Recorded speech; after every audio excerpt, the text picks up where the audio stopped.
Hello friends, a very good morning to all of you. मैं doctor Anurag. आप लोगों ने फॉर्म्स तो भरा ही होगा। अगर आप प्राइवेट जॉब के लिए अप्लाई कर रहे हो तो आपको फॉर्म भरना है।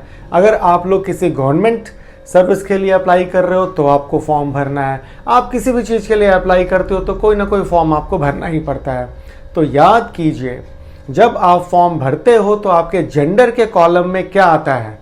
Options number 1 male, options number 2 female and तीसरा भी होता है, दैट इज अदर्स।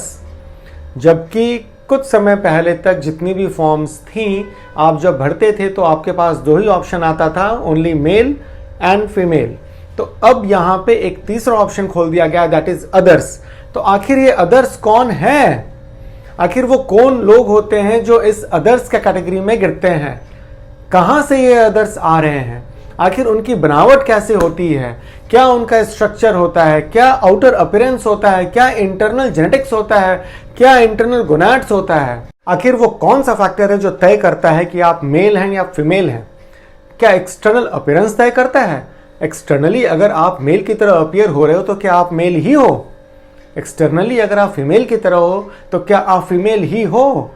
इन्हीं सब बातों को आज मैं क्लियर करने जा रहा हूं कि आखिर वो कौन सा फैक्टर है जिसके वजह से आप मेल कहलाते हो या फीमेल कहलाते हो या आप अदर्स के कैटेगरी में आ जाते हो।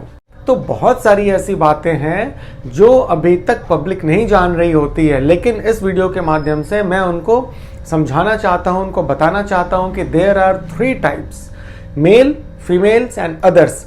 अदर्स को DSDs भी बोलते हैं। Yes, DSD।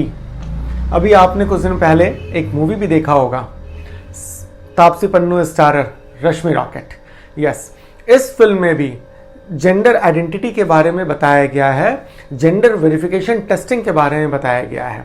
होता एक्चुअली ऐसा है कि तापसी पन्नू इसमें एक फीमेल स्पोर्ट्स पर्सन का किरदार निभा रही हैं एंड ऑफ कोर्स इन्होंने अपना किरदार बखूबी निभाया है इस फिल्म में।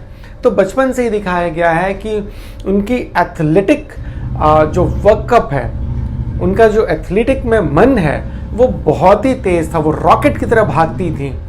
तो ये स्पोर्ट्स पर्सन आगे जाकर कुछ मेडल्स भी हासिल करती हैं, लेकिन जब जेंडर आइडेंटिटी टेस्टिंग होती है तो इनके जेंडर पे एक बहुत बड़ा क्वेश्चन मार्क लग जाता है। तो आखिर क्यों लग जाता है ये क्वेश्चन मार्क इनके जेंडर पे? आखिर ऐसी क्या बात थी? ये देखने में आउटर अपीयरेंस से तो एक फीमेल ही थी एंड फीमेल के कैटेगरी में ही इन्होंने हिस्सा लिया था, फीमेल के कैटेगरी में ही इन्होंने मेडल्स जीता था। तो आखिर जब जेंडर आइडेंटिटी टेस्ट हुआ तो आखिर ऐसा क्या निकल कर आ गया जो इनके जेंडर पे ही बड़ा सा क्वेश्चन मार्क निकल आया? तो आज मैं इन्हीं सब बातों को आपको क्लियर करने जा रहा हूं। बहुत सिंपल से वर्ड्स में, बहुत प्लेन से शब्दों में आपको मैं समझा दूंगा इस वीडियो में पूरा कि आखिर इन तीनों में क्या डिफरेंसेस होता है, क्या होते हैं मेल्स, क्या होते हैं फीमेल्स एंड क्या होते हैं अदर्स, एंड अदर्स के और क्या सब क्लासिफिकेशन है, क्या सब टाइप्स है, कितने टाइप्स होते हैं अदर्स के भी। तो देखते रहिए, बने रहिए हमारे साथ। इस वीडियो में आपको अंत तक हर एक जानकारी मिल जाएगी। बाकी रह गए हमारे नए व्यूअर्स, उनको तो हर बार की तरह मैं बोलता हूं हमारे इस चैनल को सब्सक्राइब जरूर करें ताकि day to day and time to time आपको भी अपडेट्स मिलता रहे।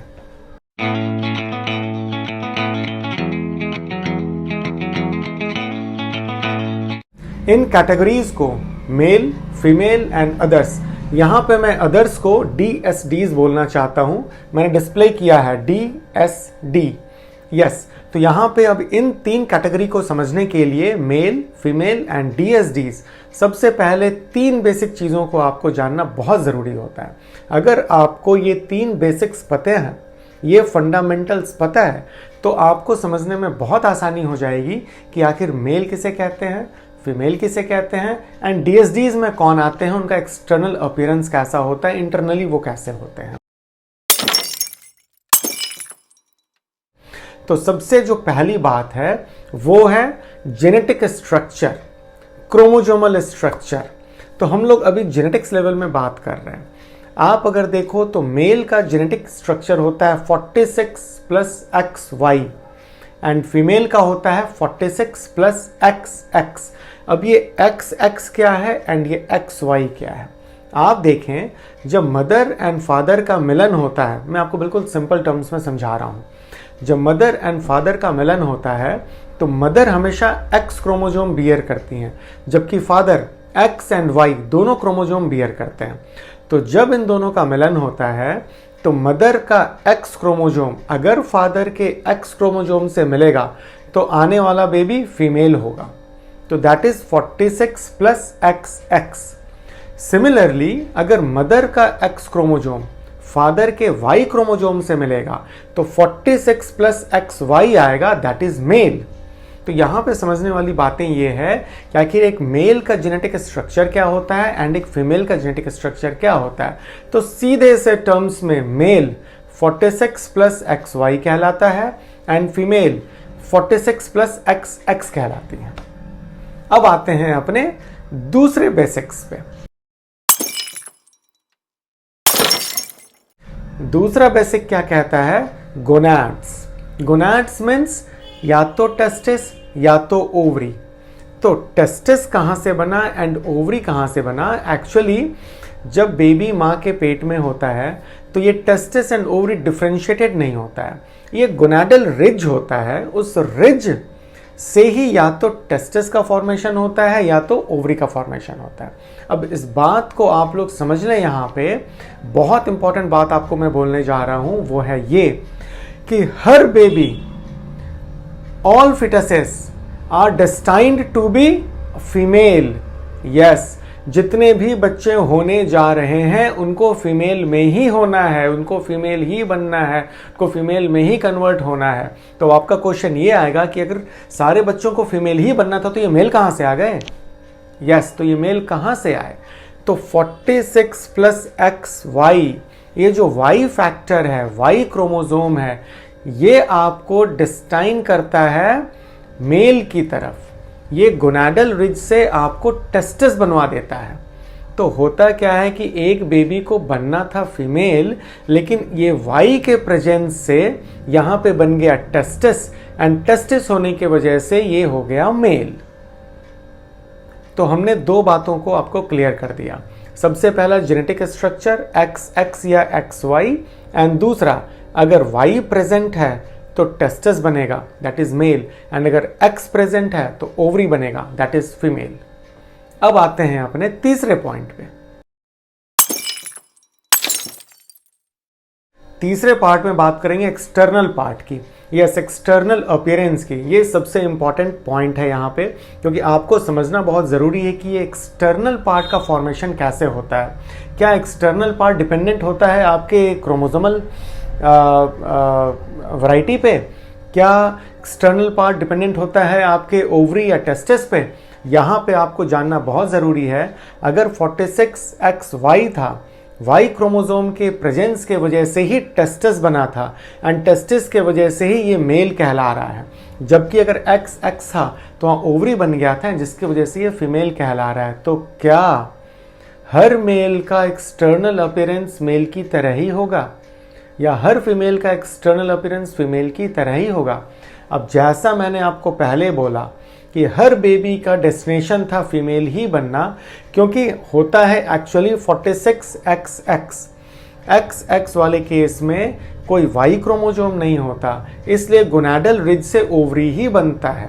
एंड जब ओवरी बना है तो बॉडी के अंदर कोई भी मेल हार्मोन नहीं है, यस, टेस्टोस्टेरोन नहीं है। तो नहीं होने के कारण जो एक्सटर्नल पार्ट है वो फीमेल की तरह ही बन जाता है।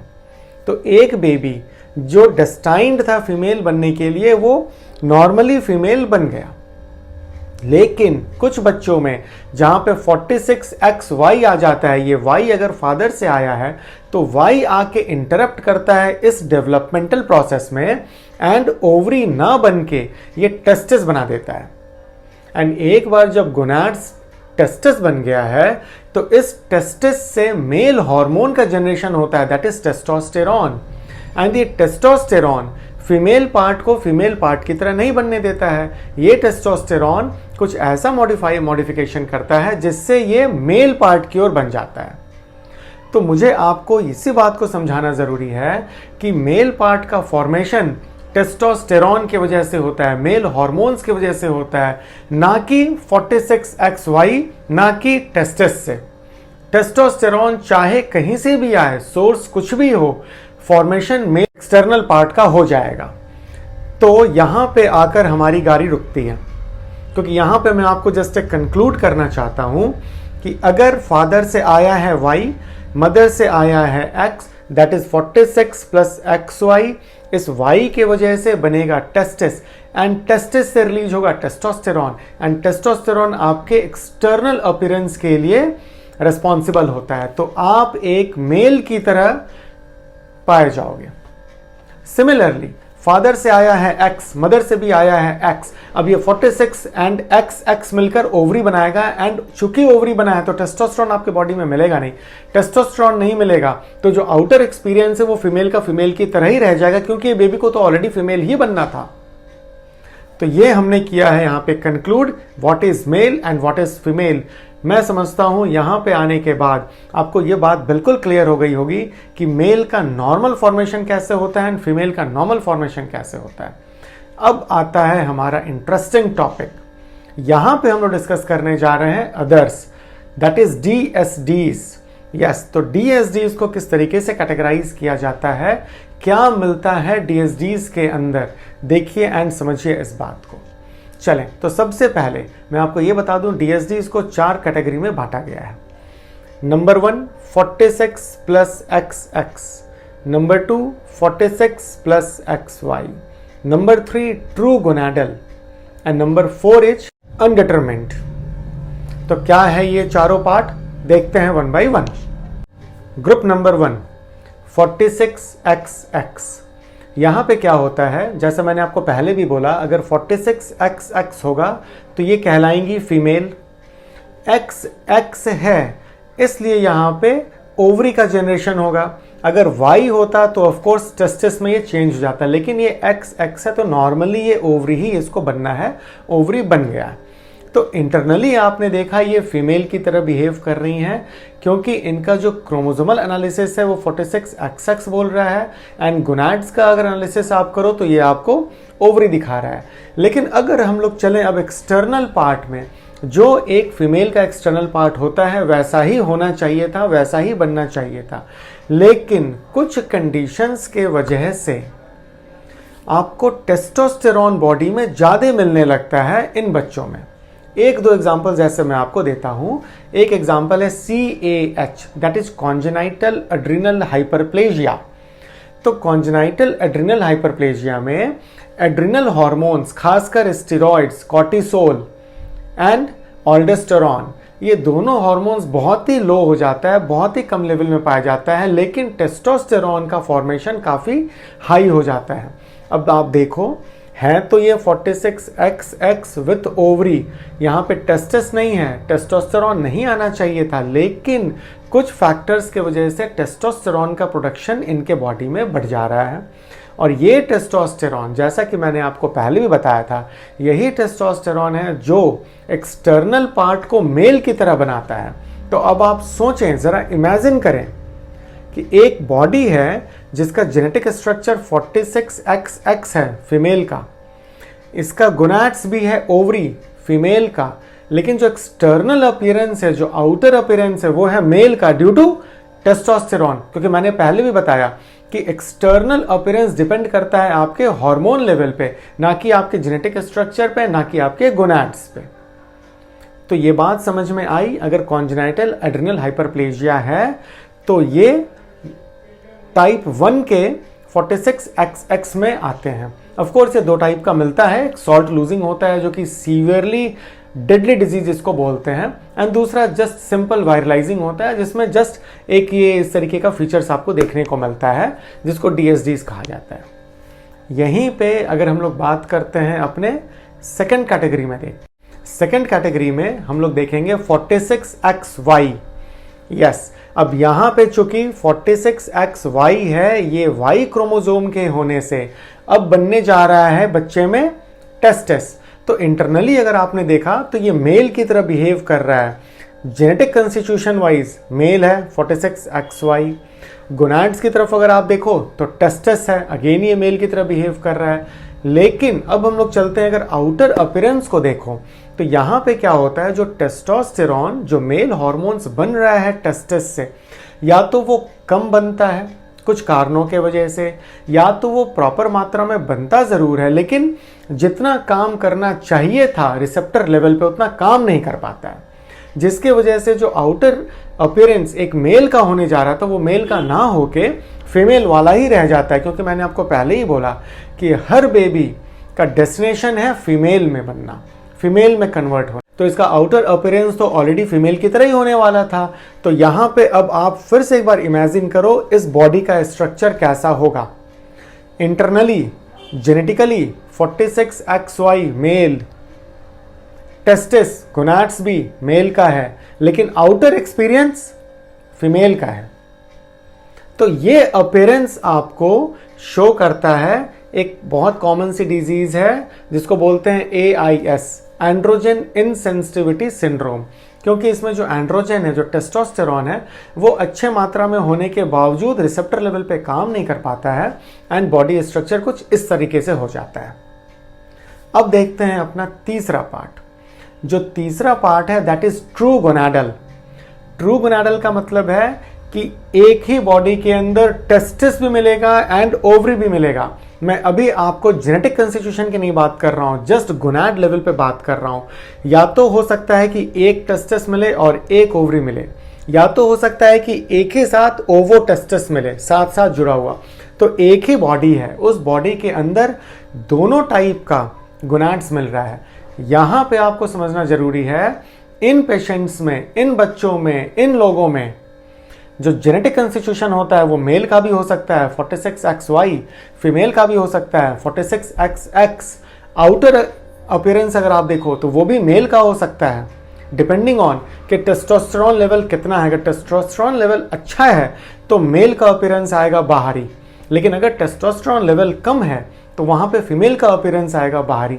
तो यहाँ पे जरा से डिटरमिन करना बहुत डिफिकल्ट हो जाता है कि आखिर इन कैटेगरीज में बोले क्या। आउटर अपीयरेंस कुछ और हो जाता है, गोनाड्स लेवल पे दोनों मिल रहा है, एंड देन क्रोमोसोमल लेवल पे आप देखो तो यहाँ भी या तो मेल मिल सकता है या तो फीमेल मिल सकता है। तो इसे ही हम लोग बोलते हैं ट्रू हर्माफ्रोडाइट। यहाँ पे एक बात मैं आपको बता दूं, जब हर्माफ्रोडाइट हम लोग यूज कर रहे हैं इस टर्म को, अब ये ऑब्सोलीट हो गया है ह्यूमन बींग्स के लिए। क्योंकि हर्माफ्रोडाइट का मतलब होता है कि एक सिंगल इंडिविजुअल में दोनों फंक्शनिंग गोनाड्स हो, टेस्टिस भी फंक्शनिंग हो एंड ओवरी भी फंक्शनिंग हो। एक सिंगल इंडिविजुअल इसी फंक्शनिंग ओवरीज से एंड टेस्टिस से नया ऑफ स्प्रिंग ले आए, मतलब नए बच्चे को पैदा कर ले। तो क्या ऐसा ह्यूमन बीइंग में संभव है? क्या सुना है आपने आज तक? इसलिए ह्यूमन बीइंग से हर्माफ्रोडाइट टर्म को ऑब्सोलीट करा दिया गया है, अब इसे यूज नहीं करेंगे।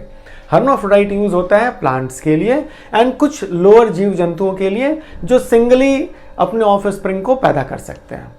एनीवे, तो यहां पे हमने देखा ट्रू हर्माफ्रोडाइट इनको कहा जाता था। अब आते हैं अपने चौथे ग्रुप में। चौथा ग्रुप है अनडिटरमिन्ड। अनडिटरमिन्ड कहने का मतलब है कि इसमें 46XX या 46XY नहीं होने जा रहा है। यहां पे कुछ एबनॉर्मैलिटीज आपको मिलता है, लाइक 45XO, 47XXY, 47XXX। तो यहां पे क्लियर कट डिफरेंशिएट करना बहुत मुश्किल हो जाता है कि आप इनको मेल में रखो या आप इनको फीमेल में रखो।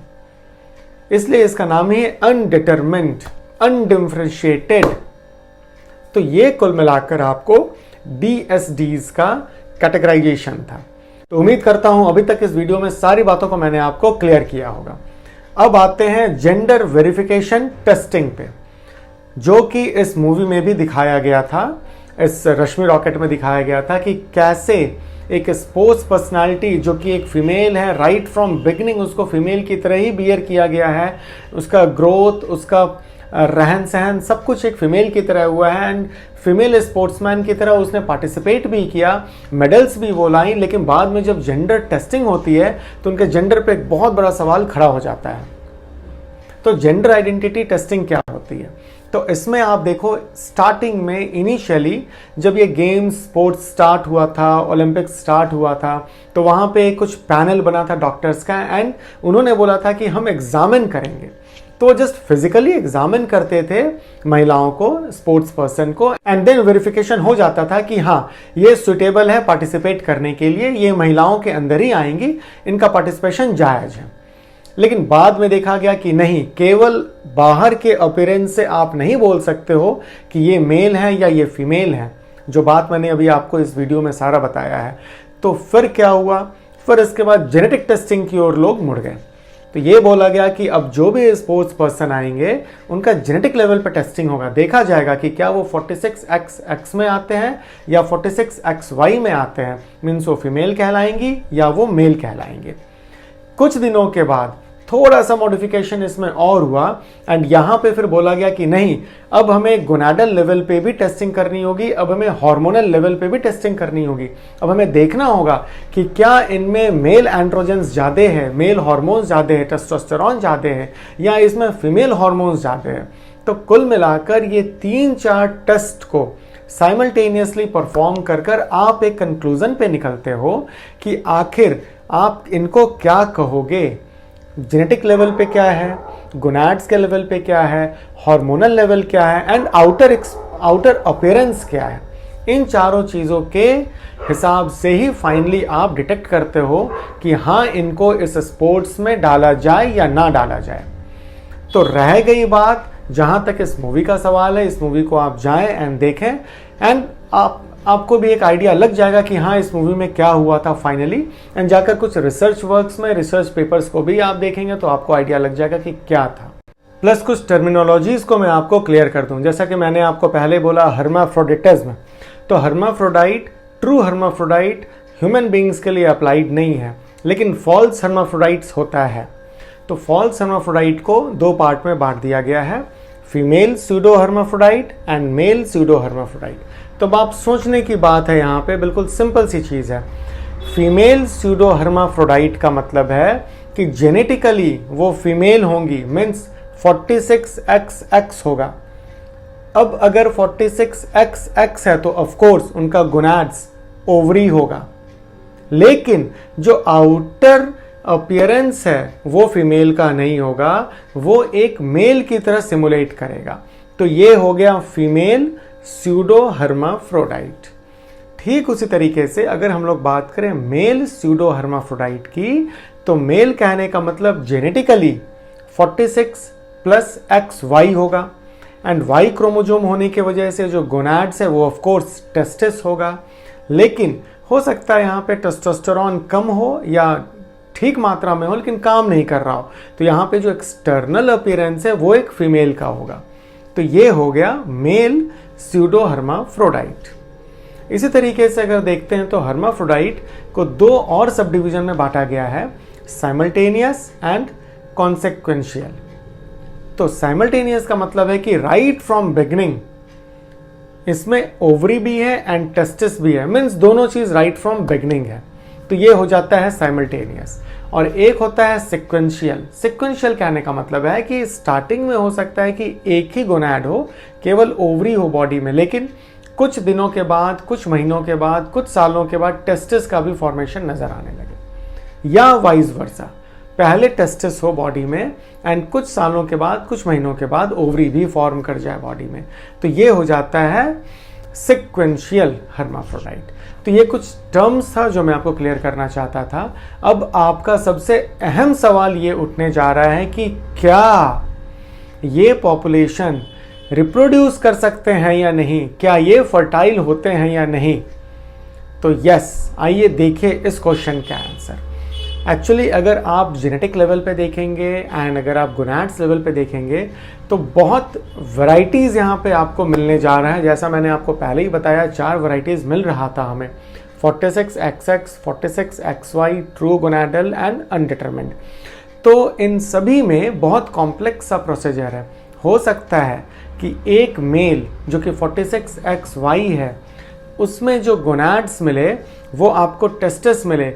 हो सकता है कि वो टेस्टिस हाफ फंक्शनिंग हो या नॉन फंक्शनिंग हो या प्रॉपर फंक्शनिंग हो, लेकिन एक्सटर्नल अपीयरेंस डिफरेंट हो, फीमेल का हो।